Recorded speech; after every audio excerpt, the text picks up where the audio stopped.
doing business in Africa. You can't afford to be without Africa Investor.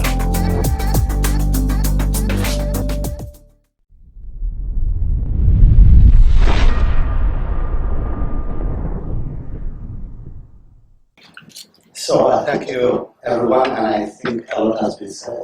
And I would like to maybe contribute 2 or 3 additional points to the debate.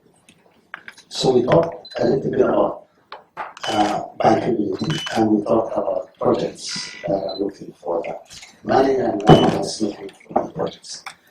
And believe it or not, we face exactly the same dilemma in certain markets, mostly Africa. A few years ago, and we set out to solve for this problem. And what we decided to do was not to wait for promoters until they come to us and bring a project that's bankable. What we have set ourselves is let's create an upstream investment vehicle where we deploy our own money to actually originate projects, invite promoters, spend money in the pre-feasibility stage. And if that converts into a project ultimately, that promoter, we will be able to convert some of that investment we made up front into warrants or some kind of equity or something. Today, about 25% of our project pipeline comes from that upstream pipeline that we create. So it's, you can wait, but you can also go and yourself become a promoter. So that was one way to look at it. Another topic that has come quite a bit is risk, and it's something that I hear very often, and I'm actually not a big fan of the word risk. What I would like to say is reducing the bankability gap that is inherent in a project for a number of reasons. It could be because of technology that's new, it could be because of risk, it could be because of scale, and you're starting small and you're not going to get to profitability until certain stage reached, or a number of other reasons.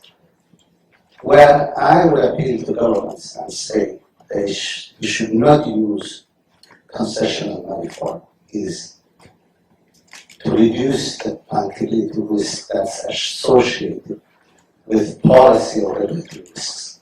That one is one that governments can take care of, and nobody has to pay for.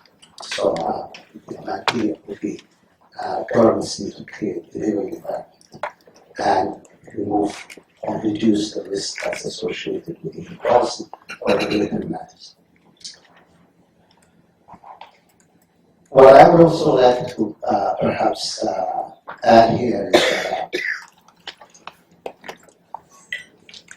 bankability is, again, we look at local currency financing, we talked about foreign exchange risk.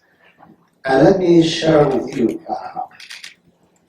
at IFC we have 60% of our capital that's actually allocated to our equity book. That equity book is 100% in local currency. So when we invest equity in Nigeria, we take Naira risk. When we invest equity in Kenya, we take Kenya shilling risk. So we have been taking foreign exchange risk on our equity book, which is significant for the last 50 years. You do indeed are subject to the volatility of currency markets. But if you have a good investment that gives you growth, you will make up for that, for that foreign exchange risk. And I think what we have to be very careful here is that the solution to all problems associated with foreign exchange risk should be to come up with some kind of concessional finance and eliminate it that way. Investments have to be made, and especially equity investments, with the understanding that you are subject to Just like I'm saying to the governments, you have to remove the political and policy risks. Investors have to be able to have that to take some of the foreign exchange risks. Thank you. You have one? I was just maybe going to add our own investments this past year. We invested $2.8 billion in climate in FY23, fiscal year 2023, in Africa. And 46% of our investments go in the climate space. So there's a huge potential that's to be had here. I would like to though say that pension funds and life insurance and asset managers in Africa need to invest in projects that are productive and invest more there and invest a little bit less in government bonds and treasury bills that are paying for current year expenditure. That's where you need to go. Invest in productive assets. Doing business in Africa, you can't afford to be without Africa Investor.